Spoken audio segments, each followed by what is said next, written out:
Hello everyone, कैसे हो सारे। आई होप कि आप सभी एकदम ठीक होंगे, स्वस्थ होंगे, मस्त होंगे और अपनी पढ़ाई में एकदम व्यस्त होंगे। Welcome to AVM study hub. और आज हम करने वाले हैं तुम्हारी क्लास 9th साइंस की एनसीईआरटी बुक का चैप्टर 2 जो कि है is matter around us pure, और आज है इसका लेक्चर नंबर 4।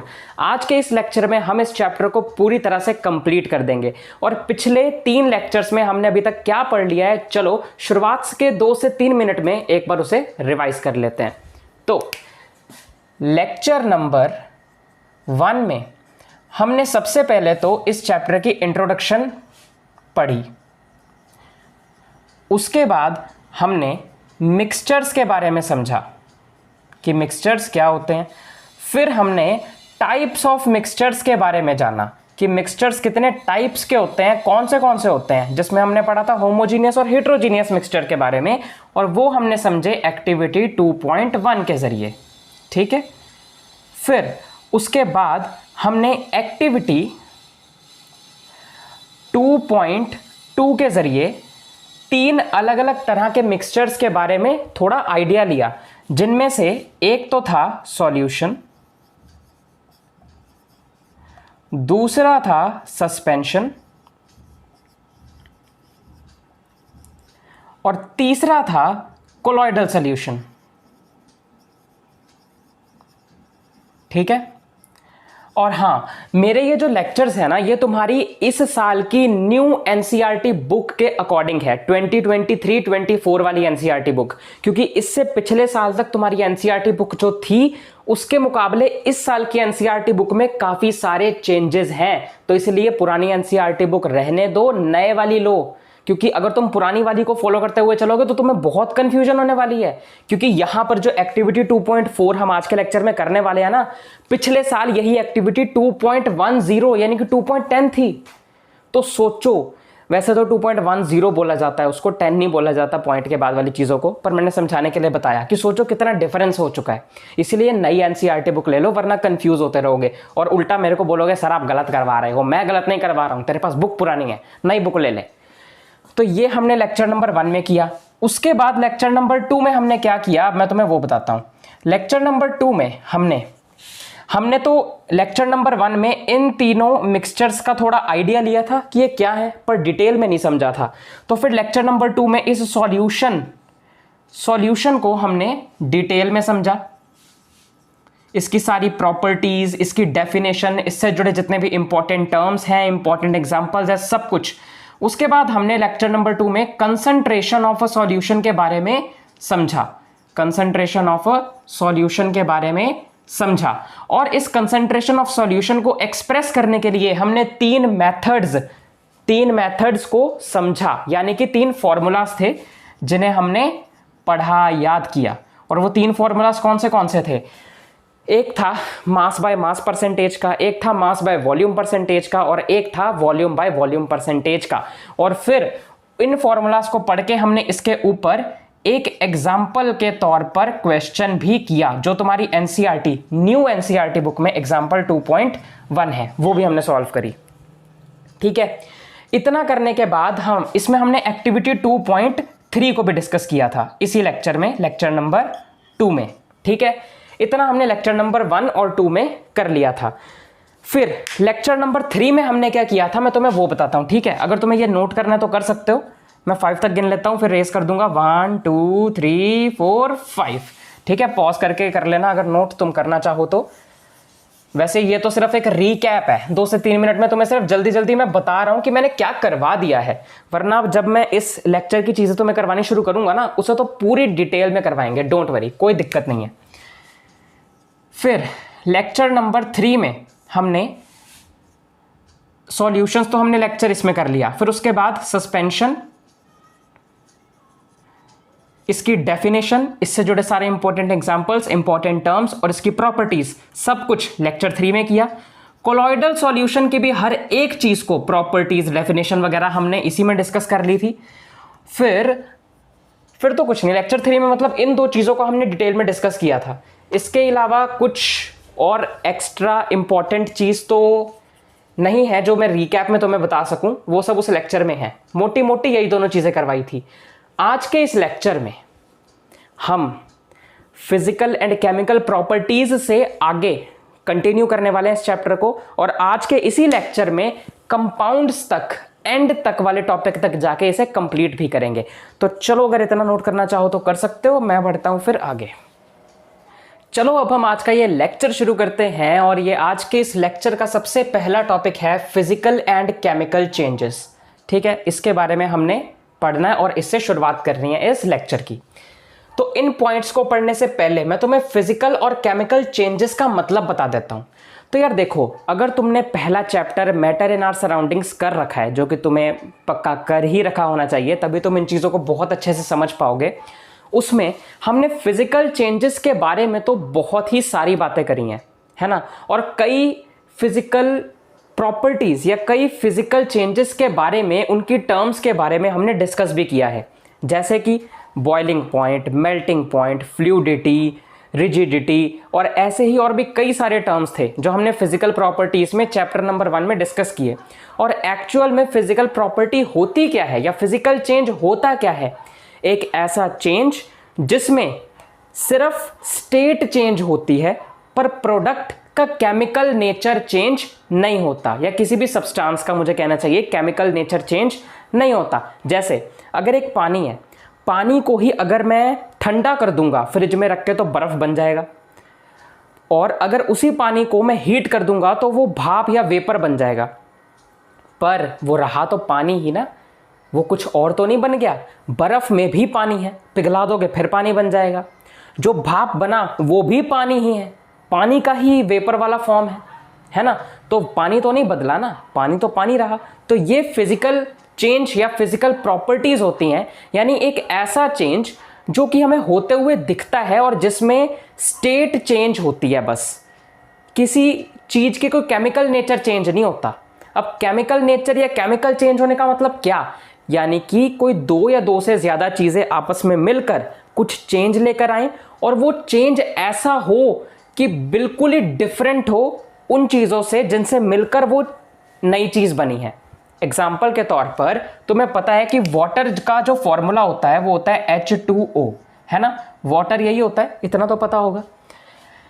अब ये वाटर कैसे बना होगा? इस हाइड्रोजन और ऑक्सीजन से मिलकर बना होगा। अब हाइड्रोजन और ऑक्सीजन जो कि दो अलग अलग गैस हैं, उनसे मिलकर एक वाटर बना जो कि लिक्विड है। तो बताओ कि जो वाटर है H2O, क्या उसमें हाइड्रोजन और ऑक्सीजन तुम्हें दिखती है? नहीं ना। क्या वाटर एक गैस है? नहीं ना, लिक्विड है ना। तो ये होता है केमिकल चेंज, जिसमें दो या दो से ज्यादा चीजें मिलकर एक बिल्कुल ही नई चीज बना देती हैं, और वो नई चीज की जो प्रॉपर्टीज होती हैं वो उससे मैच नहीं करती जिनसे मिलकर वो बना है।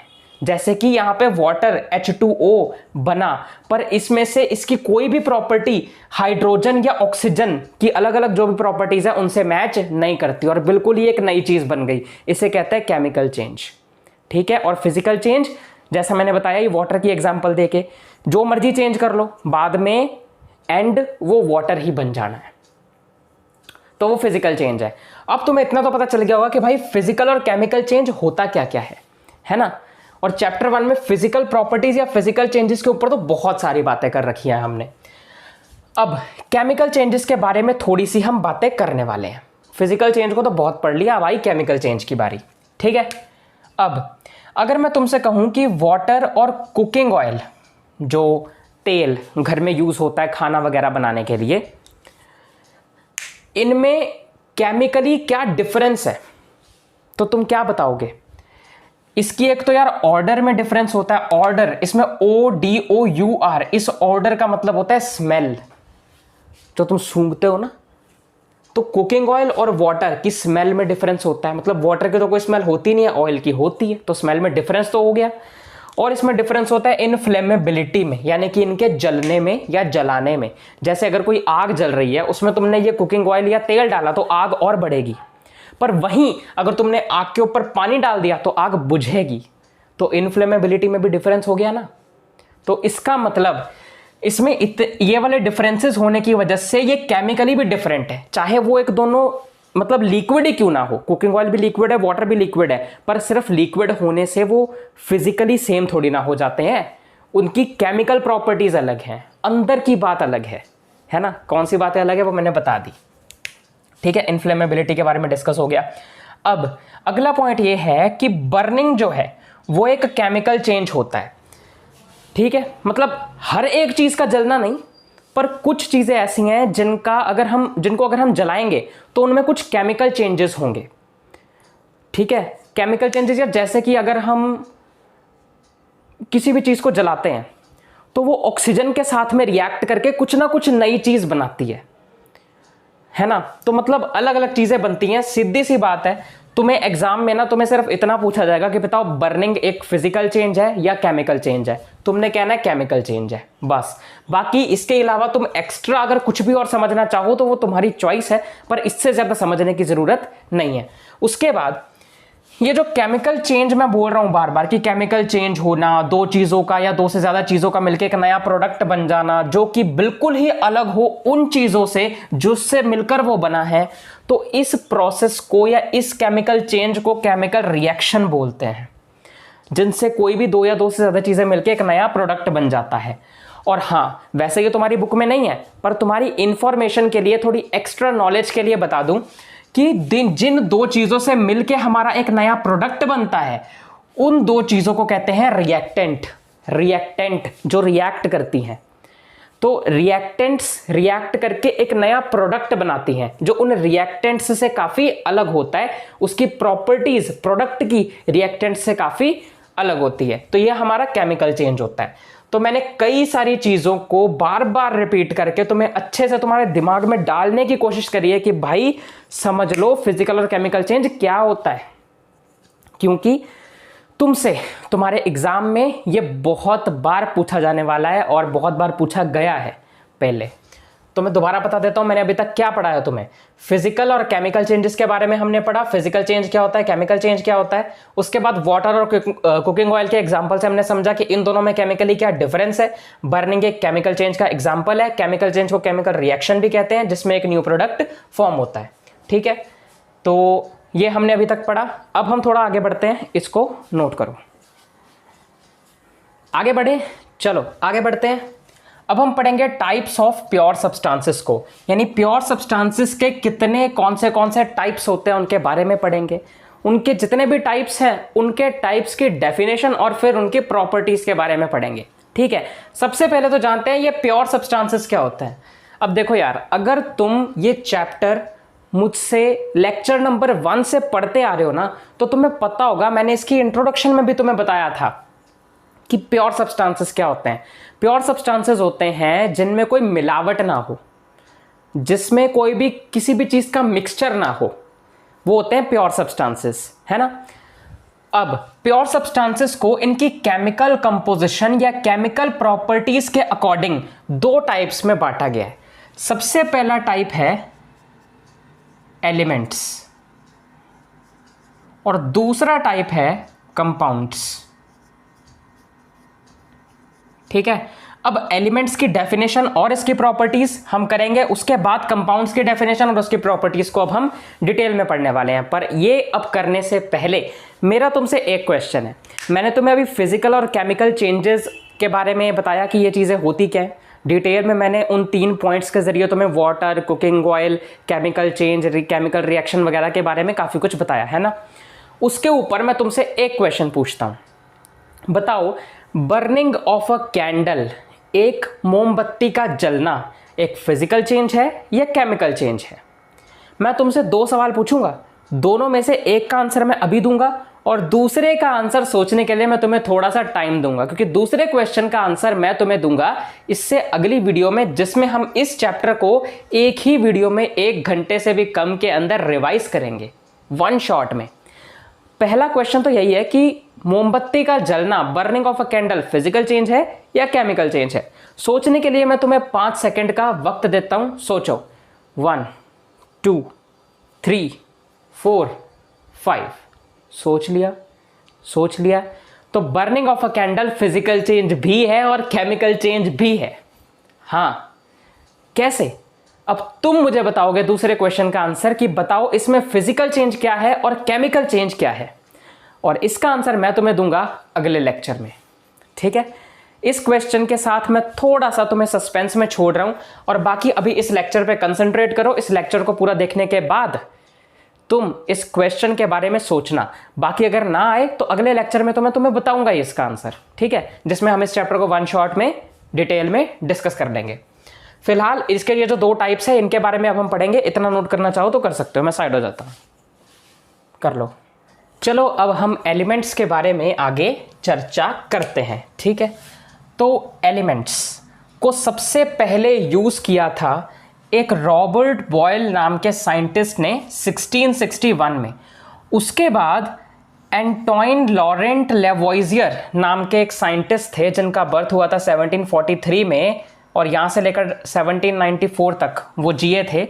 ये एक फ्रेंच केमिस्ट थे जिन्होंने सबसे पहली बार एलिमेंट्स की एक डेफिनेशन दी थी हमें, ठीक है। डेफिनेशन ऑफ एलिमेंट्स सबसे पहले इन्होंने एक दी थी हमें, और वही डेफिनेशन है जो आज भी चलती है और आज तुम अपने पेपर में लिख कर आओगे। अगर तुमसे पूछा गया define elements, what do you mean by elements, what is elements, तो तुम्हें पूरे नंबर मिलेंगे। वो डेफिनेशन कुछ ऐसी है। इस डेफिनेशन को पूरा पढ़ूंगा, उससे पहले मैं तुम्हें इस डेफिनेशन को समझा देता हूं कि एलिमेंट्स के बारे में ये क्या कहते हैं, कि एलिमेंट होता क्या है। एक एलिमेंट जो होता है वो एक बहुत ही बेसिक फॉर्म ऑफ मैटर होता है, यानी मैटर की एक बहुत ही फंडामेंटल फॉर्म, मैटर की नींव होता है एलिमेंट, ठीक है, जिसे और आगे तोड़ा नहीं जा सकता है सिंपलर सब्सटेंसेस या और छोटे छोटे सब्सटेंसेस में केमिकल रिएक्शन के द्वारा। जैसे एग्जाम्पल के तौर पर आयरन। अब जो आयरन है उसको साइंस में Fe ऐसे डिनोट किया जाता है लिख के, Fe, है ना। तो अब ये Fe जो है इसको मैं किसी भी केमिकल रिएक्शन के जरिए तोड़ थोड़ी सकता हूं भाई। आयरन तो आयरन ही है ना अकेला। अब मैं आयरन में जिसको मैं Fe लिख रहा हूं उसमें से मैं F और E अलग थोड़ी कर दूंगा भाई, पागल हो गए हो। साइंस में लिखते ही हैं आयरन को Fe करके ऐसे पूरा पूरा लिखते हैं, तुम इसमें से कुछ और तोड़ के निकाल नहीं सकते हो, ठीक है। तो यही बोला जा रहा है कि एक एलिमेंट जो है वो एक बेसिक फॉर्म ऑफ मैटर है, एक बहुत ही फंडामेंटल, बहुत ही मतलब ना नींव है ये मैटर की, जिसको और ज्यादा आगे तोड़ा नहीं जा सकता, और ज्यादा सिंपलर यानी और ज्यादा छोटे सब्सटेंसेस में किसी भी केमिकल रिएक्शन के द्वारा, ठीक है। अब इसको मैं दोबारा पढ़ रहा हूं, याद करनी है ये डेफिनेशन, तुम्हें मैंने समझा भी दी है। ऐसा मत कहना कि सर आपने समझा ही नहीं, रट्टा मारने के लिए कह रहे हो। समझा रहा हूं मैं, पूरी समझा दी मैंने तुम्हें, अब दोबारा पढ़ के भी बता देता हूं। An element is a basic form of matter that can not be broken down into simpler substances by chemical reaction. एक एलिमेंट एक बेसिक फॉर्म ऑफ मैटर है जिसे और ज्यादा तोड़ा नहीं जा सकता है सिंपलर सब्सटेंसेस में केमिकल रिएक्शन के द्वारा, ठीक है, क्लियर है। अब जो एलिमेंट्स है ना उनके भी आगे अभी और 3 पार्ट्स हैं या 3 टाइप्स हैं। कौन से? पहला तो है मेटल्स, दूसरा है नॉन मेटल्स। मेरा हाथ थोड़ा सा टेढ़ा पड़ रहा है लिखते हुए, पर कोई बात नहीं, नॉन मेटल्स। और तीसरे होते हैं मेटलॉइड्स, ठीक है। तो ये 3 टाइप्स हैं एलिमेंट्स के और ज्यादा आगे। अब हम इन 3 टाइप्स को पढ़ेंगे, इनकी प्रॉपर्टीज को पढ़ेंगे, ठीक है। इतना नोट करना चाहो तो कर सकते हो, पर रुक जाओ। नोट करने से पहले मैं तुम्हें एक बार रिपीट कर देता हूं जल्दी। एलिमेंट्स के बारे में हमने पढ़ा। रॉबर्ट बॉयल नाम के साइंटिस्ट ने 1661 में एलिमेंट्स नाम के वर्ड को सबसे पहले यूज किया। एंटोइन लॉरेंट लेवोइजर ने, जो कि एक फ्रेंच केमिस्ट थे, उन्होंने सबसे पहली बार एलिमेंट्स की एक डेफिनेशन दी, जो कि थी an element is a basic form of matter that can not be broken down into simpler substances by chemical reaction. Elements और आगे 3 तरह के होते हैं, जिसमें से पहला है मेटल, दूसरा नॉन मेटल, तीसरा मेटलॉइड्स। और ये तीनों क्या होते हैं, इनकी प्रॉपर्टीज क्या होती हैं, अब हम ये जानेंगे। तब तक के लिए नोट करो। चलो अब हम आगे बढ़ते हैं और अब हम पढ़ेंगे मेटल्स के बारे में। अब types of pure substances 2 types के होते हैं, एलिमेंट्स और कंपाउंड्स। अब एलिमेंट्स के बारे में हमने पढ़ा और वो भी आगे 3 टाइप्स का है, मेटल, नॉन मेटल और मेटलॉइड्स। उसमें से अब हम मेटल, नॉन मेटल और मेटलॉइड्स को पढ़ेंगे, उनकी प्रॉपर्टीज को पढ़ेंगे, ठीक है। सबसे पहले तो मेटल्स की प्रॉपर्टीज के बारे में पढ़ेंगे कि आखिर मेटल्स होते किस तरह के, ठीक है। मेटल जो है वो लस्टर देते हैं या लस्टर होते हैं, यानी कि शाइनिंग होते हैं, चमकते हैं। ठीक है, आगे इनका जो कलर है सभी मेटल्स का जनरली कलर होता है सिल्वरी ग्रे या फिर गोल्डन येलोइश टाइप का कलर होता है। ये हीट और इलेक्ट्रिसिटी कंडक्ट करते हैं, यानी कि अपने अंदर से हीट और इलेक्ट्रिसिटी या फिर मैं कहूँ तो करंट पास होने देते हैं। ठीक है, क्योंकि जैसे कि लकड़ी अगर मैं कहूँ तो वो तो पास होने नहीं देती, इसका मतलब वो मेटल नहीं है। क्योंकि लकड़ी तभी तो अगर किसी को करंट लग जाता है तो फिर लकड़ी का कोई डंडा लेकर उसको वहां से छुड़ाते हैं, क्योंकि लकड़ी कभी भी अपने अंदर से करंट पास नहीं होने देती, लकड़ी में कभी भी करंट नहीं आता। इसीलिए लकड़ी को ज़्यादा यूज़ किया जाता है उन जगहों पर जहां पर करंट लगने का खतरा ज़्यादा हो और ना लगे, उसके लिए उसको एज अ सेफ्टी यूज़ किया जाता है। पर मेटल्स में से पास कर जाती है इलेक्ट्रिसिटी, इसीलिए जहां पर हमें इलेक्ट्रिसिटी पास करवानी होती है, जहां पर हमें चाहिए कि यहां से करंट पास करे, जैसे कि वायर्स, जिन तारों में से करंट पास होता है, वो बल्ब जो कि जिसमें से करंट पास होता है जिसकी वजह से वो ग्लो करता है, उसमें ये मेटल्स होते हैं। ठीक है, अब मेटल्स जो हैं वो मेलेबल होते हैं। मेलेबल मतलब मेटल्स को ना, मतलब उसके ऊपर ऐसे हथौड़ा मारकर उसको पतली से पतली शीट में कन्वर्ट किया जा सकता है, ये होता है मेलेबल। ये डक्टाइल होते हैं। डक्टाइल मतलब कि मेटल्स को ऐसे खींचकर उसको पतली से पतली वायर्स में, तारों में कन्वर्ट किया जा सकता है। उसके बाद आता है सोनोरस होते हैं। सोनोरस मतलब कि अगर हम इन मेटल्स पे जोर से मारते हैं तो फिर इसमें ना एक साउंड आती है, एक रिंगिंग साउंड आती है। सोनोरस मतलब कि साउंड आती है, इसमें अलग सी रिंगिंग साउंड आती है। जैसे कि मंदिर में तुम जाते हो, मंदिर में जाके ऐसे बेल बजाते हो, घंटी बजाते हो तो आवाज़ नहीं आती है, तो वो मेटल ही तो है, तभी तो आती है। अब इसके एग्जाम्पल क्या क्या हो सकते हैं मेटल के, जैसे कि गोल्ड हो गया, सिल्वर हो गया, कॉपर हो गया, आयरन हो गया, सोडियम हो गया, पोटेशियम हो गया। ये सब मेटल्स के थोड़े बहुत एग्जाम्पल्स हैं, तुम याद कर लेना, एग्जाम में पूछे जा सकते हैं कि कुछ एग्जाम्पल्स बता दो मेटल्स के, तो ये लो बता देना। और तो और सबसे इंपॉर्टेंट चीज, मेटल्स का टॉपिक में से अगर कोई भी क्वेश्चन पेपर में आया, एग्जाम में आया, या तुम्हारे स्कूल में आया, या स्कूल टेस्ट में आया, किसी भी एग्जाम में आया, उसमें ये चीज तो पूछी ही जाएगी भाई, बहुत ज्यादा इंपॉर्टेंट है कि ऐसा कौन सा मेटल है जो रूम टेम्परेचर पे लिक्विड होता है। तो वो है मरकरी। मरकरी एक लिक्विड होता है रूम टेम्परेचर पे, क्योंकि सारे मेटल्स जो है ना वो जनरली सॉलिड ही होते हैं। ये एक अकेला ऐसा मेटल है जो रूम टेम्परेचर पे लिक्विड होता है, और कोई मेटल नहीं है। ठीक है, क्लास 9th के अकॉर्डिंगली तुम्हें यही समझना है। तो और कोई मेटल नहीं है। अब तुम कहोगे सर रूम टेम्परेचर क्या होता है, नहीं पता? अरे भाई, रूम टेम्परेचर मतलब साइंस में ना हम ऐसा मानते हैं कि हर एक घर में एक कॉमन टेम्परेचर होता है, एक तरीके का टेम्परेचर होता है, थोड़ा ऊपर नीचे हो सकता है, हमेशा वैसा नहीं रहता, पर साइंस में ऐसा मानते हैं कि उतना ही रहता है, और रूम टेम्परेचर उतना ही होता है, जो कि माना जाता है कि रूम टेम्परेचर हमारे पास होता है 25 डिग्री सेल्सियस का, जो कि बराबर होता है 298 केल्विन के। अब कई लोग कहेंगे सर रूम टेम्परेचर हर जगह 25 डिग्री सेल्सियस माना जाता है, ठीक है, पर आपने इसको केल्विन में कैसे कन्वर्ट कर दिया? अरे यार, तूने चैप्टर 1 मुझसे नहीं पढ़ा क्या? जिन्होंने मुझसे चैप्टर 1 पढ़ा है ना, सुन, जिन्होंने मुझसे चैप्टर 1 पढ़ा है ना, उन्हें पता होगा मैंने ये कैसे किया। और अगर तूने मुझसे पढ़ा और फिर भी तू भूल गया तो अपने मुंह पे जोर से एक चांटा लगा दे, क्योंकि मैंने तेरे को इतना जोर से मतलब इतना ध्यान से, इतना जोर जोर से बोलकर, अपना गला फाड़ कर, इतना आसानी से समझाने की कोशिश करी थी, समझाया था, तुझे समझ भी आया था, पर तेरे दिमाग से निकल गया। यार ऐसा कैसे हो सकता है भाई? तूने रिवाइज नहीं किया शायद, 1 शॉट वीडियो नहीं देखी ना बाद में, तूने रिवाइज ही नहीं करा, सारी खिचड़ी पका ली अपने दिमाग में तूने। देख, बता रहा हूँ दोबारा से, अब ध्यान से सुनियो। अगर मेरे पास कोई भी डिग्री सेल्सियस वाली चीज़ है और उसे मुझे केल्विन में कन्वर्ट करना है, तो उसमें हम 273 ऐड करते हैं। अब 25 में 273 ऐड करेंगे तो आएगा 298, तो ये वही हो गया 298 केल्विन आंसर है। 25 डिग्री सेल्सियस 298 केल्विन के बराबर होगा, 273 बीच में ऐड कर दो। ठीक है, आया समझ? ऐड तो कर लोगे क्या? वो भी करके बताऊं? 273 प्लस 25 5 और 3 8 होता है, 7 और 2 9 होता है, ये 2 होता है, 298 केल्विन होता है।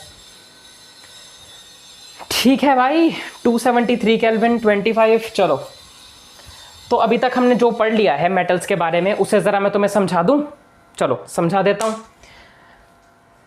मेटल्स के बारे में सबसे पहले पढ़ा, ये लस्टर होते हैं, शाइनिंग होते हैं, सिल्वरी ग्रे या गोल्डन येलोइश कलर के होते हैं, जनरली हीट और इलेक्ट्रिसिटी कंडक्ट करते हैं, अपने अंदर से पास होने देते हैं, मेलेबल होते हैं, डक्टाइल होते हैं, सोनोरस होते हैं। एग्जाम्पल के तौर पे gold, silver, copper, iron, sodium, potassium, ये सारे मेटल्स हैं, एटसेट्रा और भी कई सारे हैं। मरकरी एक ऐसा मेटल है जो कि लिक्विड होता है रूम टेम्परेचर पे, रूम टेम्परेचर 25 डिग्री सेल्सियस होता है, केल्विन में 298 केल्विन होता है। ठीक है, ठीक है, चलो नोट कर लो इतना, आगे बढ़ते हैं। तो चलो अब हम आगे नॉन मेटल्स के बारे में पढ़ते हैं। नॉन मेटल्स की प्रॉपर्टीज कुछ ऐसी होती हैं कि इसके वैरायटी ऑफ कलर्स होते हैं, यानी हर एक अलग अलग नॉन मेटल्स के बहुत सारे अलग अलग कलर होते हैं।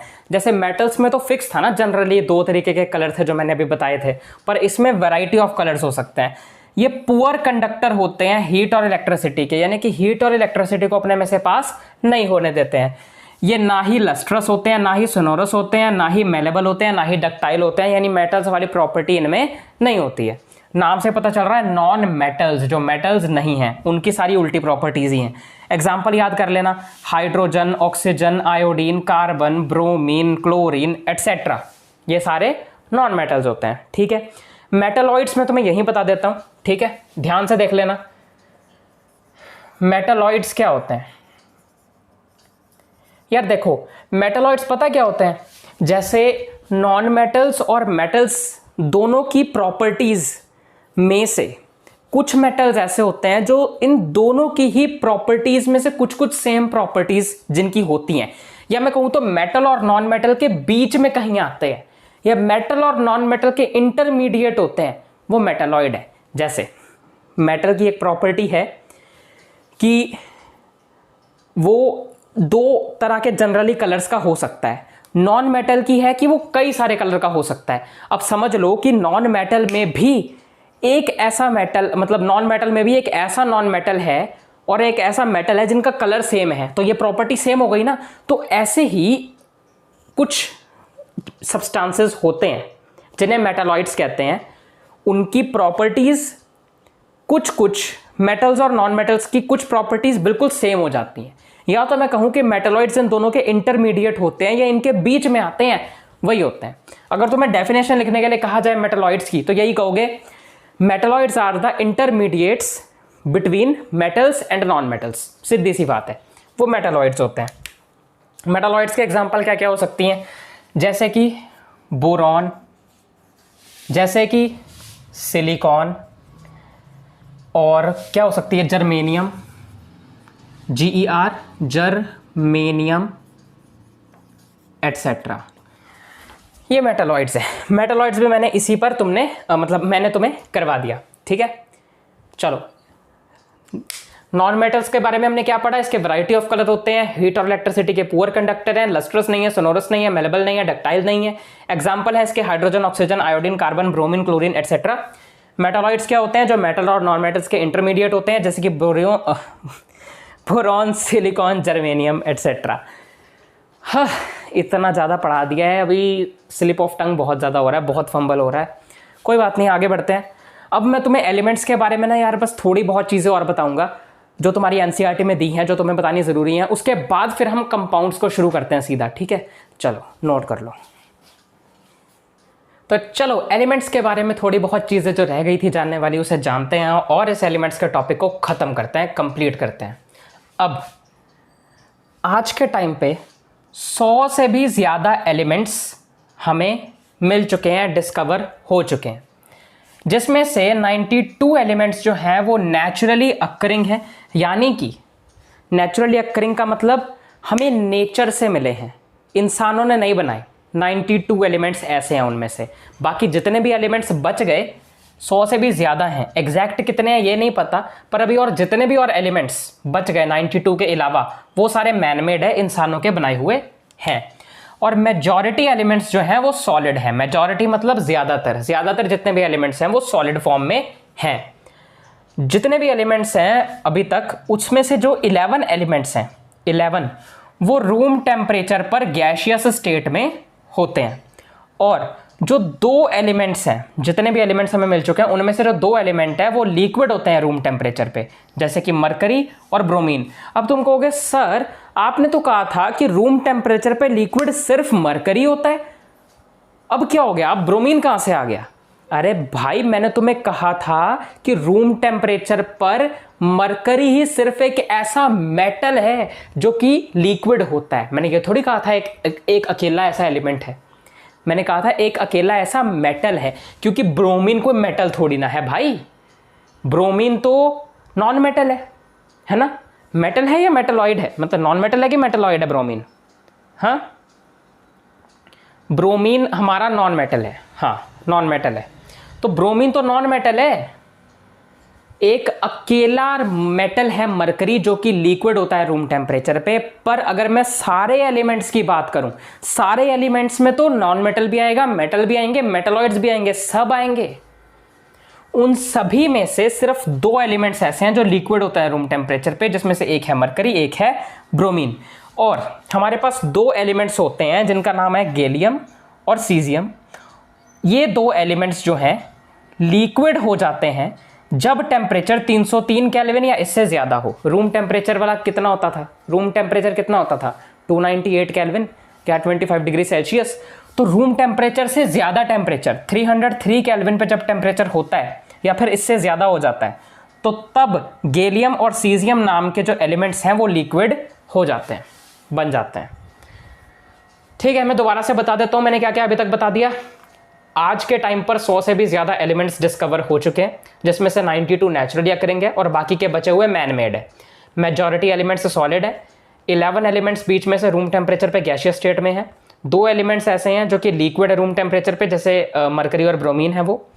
गैलियम और सीजियम नाम के 2 एलिमेंट्स हैं जो कि 303 केल्विन या उससे ज़्यादा का टेम्परेचर होने पर लिक्विड हो जाते हैं या लिक्विड में कन्वर्ट हो जाते हैं। एलिमेंट्स का टॉपिक कंप्लीट हो गया बहुत अच्छे से, बिल्कुल डिटेल में। अब हम शुरुआत करते हैं कंपाउंड्स की। तो चलिए नोट करिए, आगे बढ़ते हैं। चलो अब हम आगे बढ़ते हैं और अब हम पढ़ेंगे कंपाउंड्स के बारे में, जो कि प्योर सब्सटेंसेस का दूसरा टाइप है। ठीक है, अब कंपाउंड्स क्या होते हैं यार? कंपाउंड्स ना ऐसे सब्सटेंसेस होते हैं जो 2 या 2 से ज्यादा एलिमेंट्स से मिलकर कंबाइन होकर बनते हैं। 2 या 2 से ज्यादा एलिमेंट्स से कंबाइन होकर बनते हैं, और ये 2 या 2 से ज्यादा एलिमेंट्स जो कंबाइन हो रहे हैं ये फिक्स्ड प्रोपोर्शन में कंबाइन होने चाहिए। ठीक है, अब ये फिक्स्ड प्रोपोर्शन का क्या मतलब है? फिक्स्ड प्रोपोर्शन होने का मतलब है, जैसे एग्जांपल के तौर पर अगर हमारे पास वाटर होता है H2O, तो इसका फिक्स्ड प्रोपोर्शन क्या होगा कि मुझे 2 हाइड्रोजन चाहिए और 1 ऑक्सीजन चाहिए, यानी 2 हाइड्रोजन और 1 ऑक्सीजन को मिलाऊंगा तो मेरे पास H2O यानी वाटर बनेगा। तो इसका फिक्स्ड प्रोपोर्शन हुआ 2 हाइड्रोजन 1 ऑक्सीजन। यही होता है फिक्स्ड प्रोपोर्शन। किन्हीं भी 2 चीज़ों को उतनी मात्रा में, उतनी क्वांटिटी में या उस तरह से जोड़ना है जिस हिसाब से हमारा प्रोडक्ट बनना हो।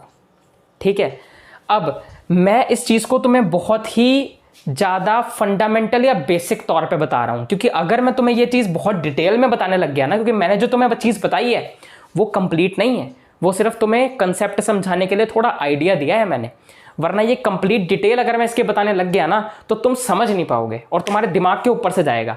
तो इसीलिए हर एक चीज़ जब टाइम के साथ सही समय पर हो ना तभी सही लगती है।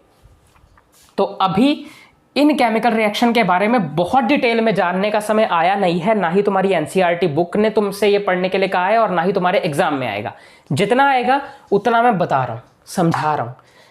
कंपाउंड्स की डेफिनेशन अगर पूछी जाए तो तुम्हें यही लिखनी है, compounds are those type of substances, और you can also say that compounds are those type of pure substances which consists or which forms with the combination of 2 or more elements in a fixed proportion। ये हो सकती है इसकी definition. ठीक है, तो ये होते हैं हमारे कंपाउंड्स। अब इन कंपाउंड्स के बारे में थोड़ा सा और अच्छे से जानने के लिए चलो एक एक्टिविटी करते हैं तुम्हारी बुक की, जो कि है एक्टिविटी 2.4। चलो उसे करते हैं। तब तक के लिए अगर तुम ये नोट करना चाहो तो कर सकते हो। एक्टिविटी 2.4 करते हैं। चलो एक्टिविटी 2.4 से शुरुआत करते हैं। तो तुम्हारे सामने ये एक्टिविटी 2.4 आ रही है और मेरे सामने भी आ रही है, और मैं पहले बता रहा हूँ, मतलब पहले भी बताया था फिर बता रहा हूँ। एक्टिविटी 2.4 ये वाली तुम्हारी एनसीईआरटी की नई बुक के हिसाब से करवा रहा हूँ। पुरानी बुक को भूल जाओ, नई बुक ले लो, ठीक है। 2.4 एक्टिविटी है। पहला पॉइंट है, divide the class into 2 groups, give 5 gram of iron filings and 3 gram of sulphur powder in a china dish to both the groups. अब हमारे पास समझ लो क्लास में बच्चे हैं थोड़े बहुत, और उनको हमने 2 ग्रुप्स में डिवाइड कर दिया। मैं ग्रुप को नाम देने के लिए यहाँ नहीं कहा, पर मैं अपनी मर्जी से दे देता हूँ। एक ग्रुप को नाम दे देते हैं ए, एक ग्रुप को नाम दे देते हैं बी। तो उन्होंने बोला कि दोनों को ही 5 ग्राम आयरन फिलिंग और 3 ग्राम सल्फर पाउडर चाइना डिश में डाल के दे दो, ठीक है। 5 ग्राम आयरन फिलिंग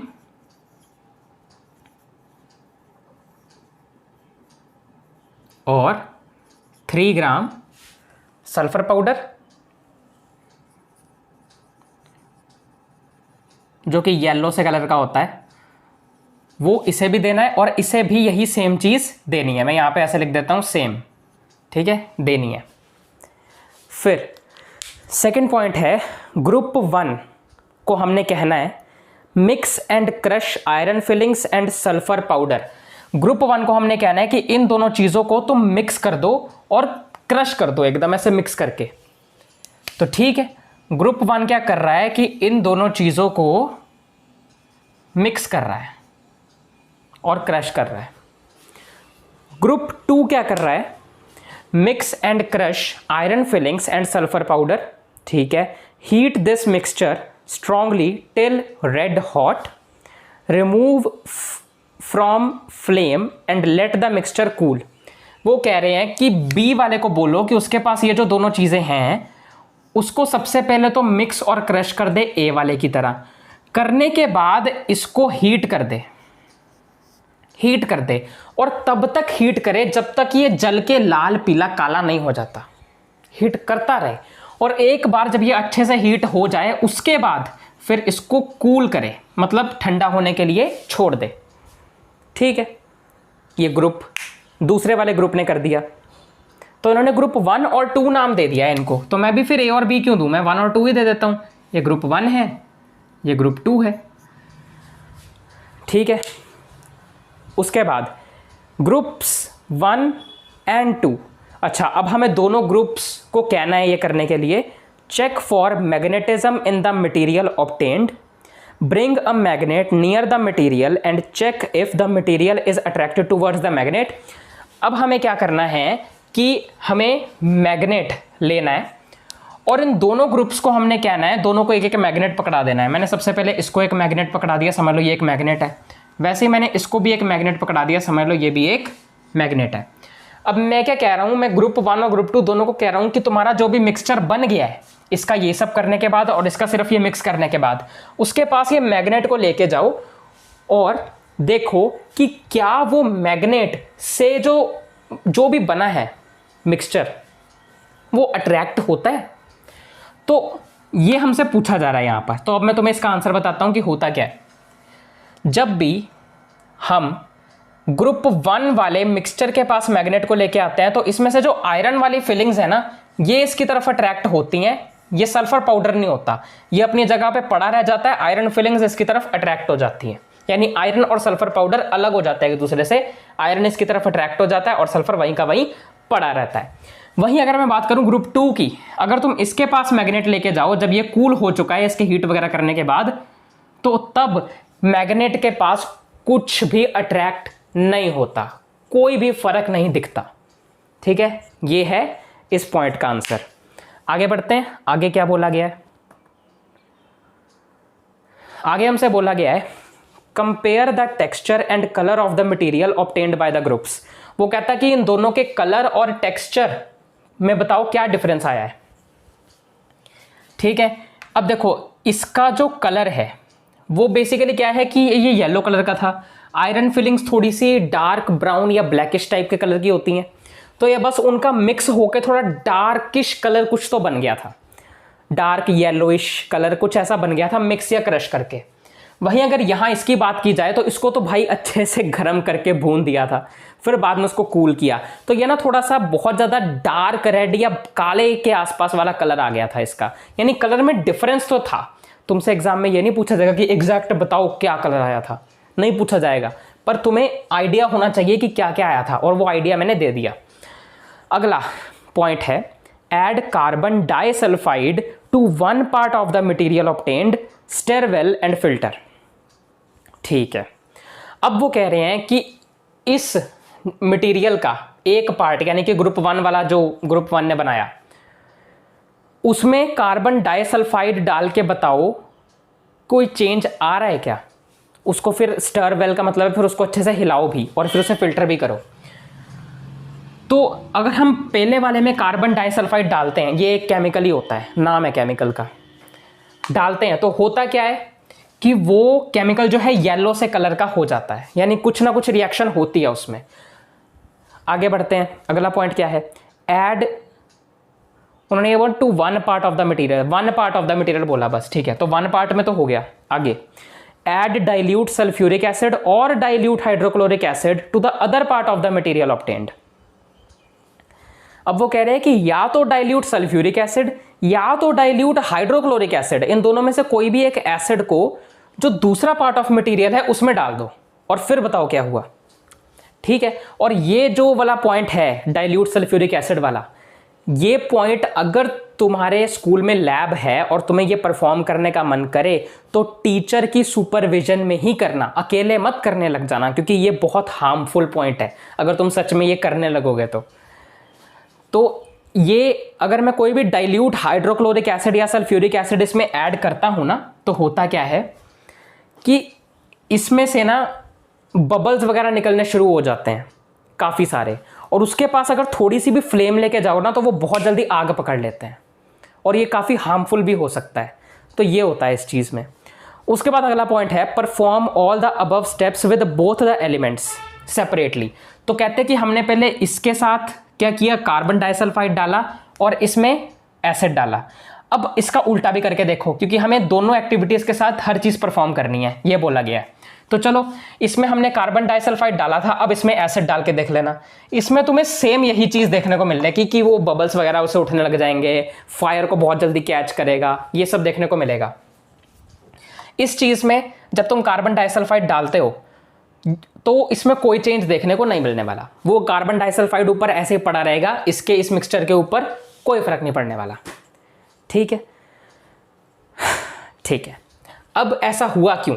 अब तुमने देखा कि सिर्फ एसिड ही है जो बहुत ज़्यादा स्ट्रांग है, वो इससे कुछ ना कुछ अफेक्ट कर पा रहा है, पर बाकी चीज़ों में ऐसा कुछ क्यों नहीं हो पा रहा?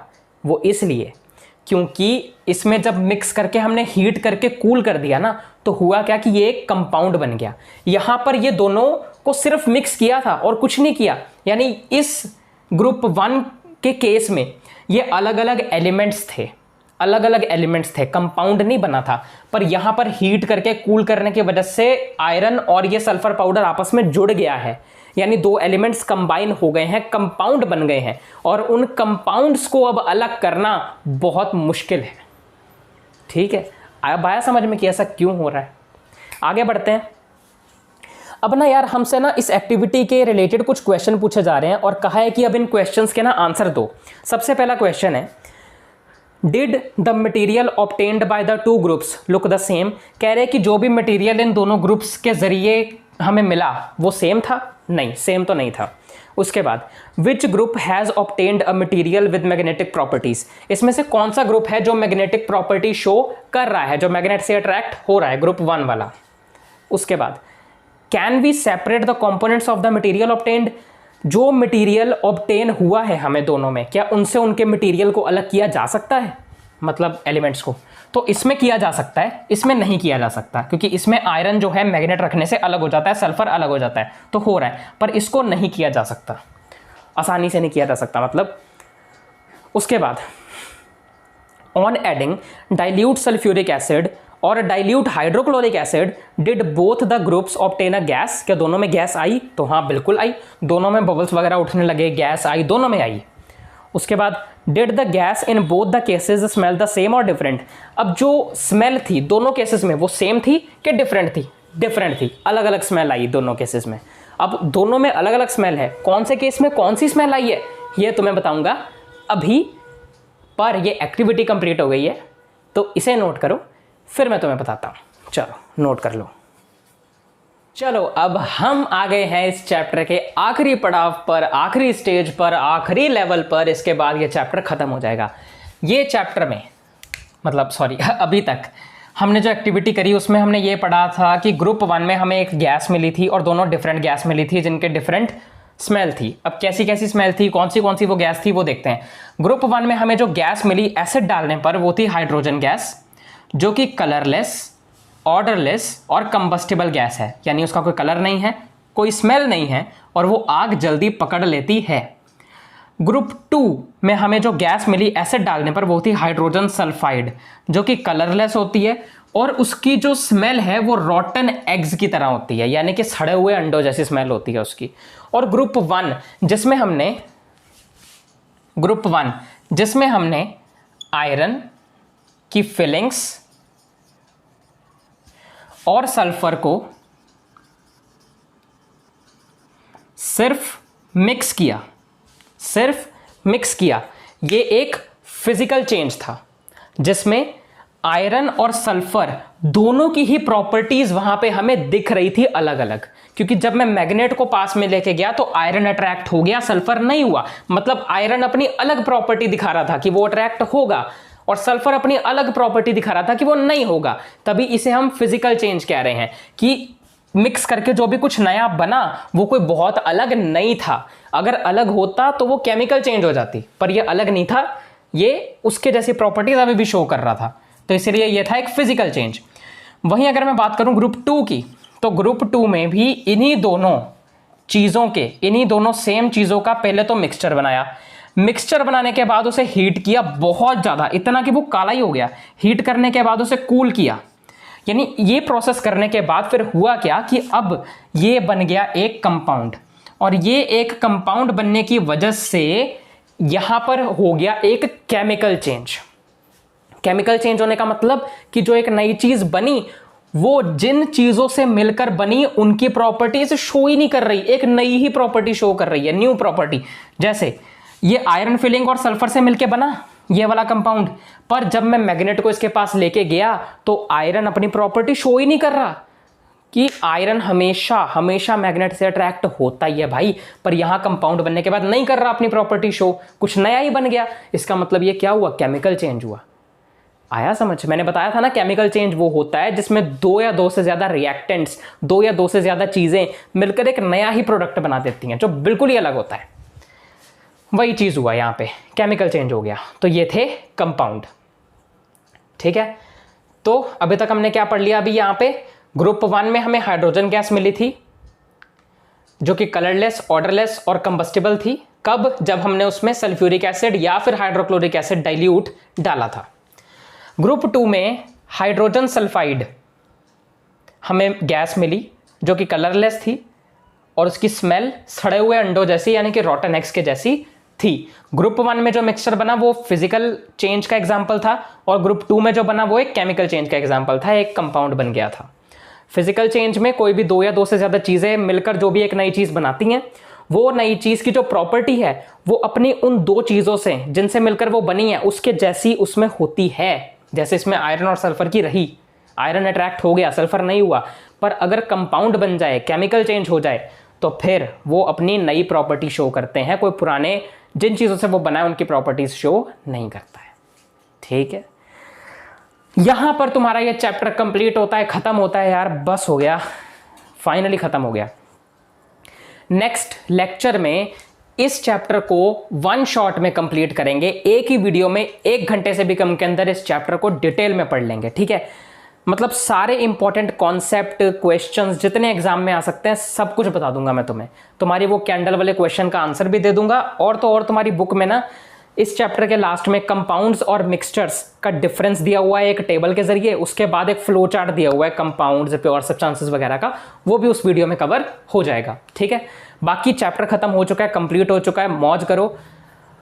और जाने से पहले कुछ बातें बता देता हूं कि इस चैनल पर अगर तुम्हें chapter number 1 matter in our surroundings पढ़ना है, तुम्हारी क्लास 9th एनसीईआरटी बुक का चैप्टर 1 साइंस का, तो उसके लिए भी यहाँ पर डिटेल्ड लेक्चर्स अपलोडेड हैं। 4 लेक्चर्स में उस चैप्टर को खत्म कर रखा है। अगर वन शॉट में एक ही वीडियो में 1 घंटे से भी कम के अंदर उस चैप्टर को रिवाइज करना है तो उसके लिए भी वीडियो है। अगर तुम्हें अपनी क्लास 9th मैथमेटिक्स की एनसीईआरटी बुक का चैप्टर 1 नंबर सिस्टम करना है तो उसके लिए भी इस चैनल पर वीडियोस हैं।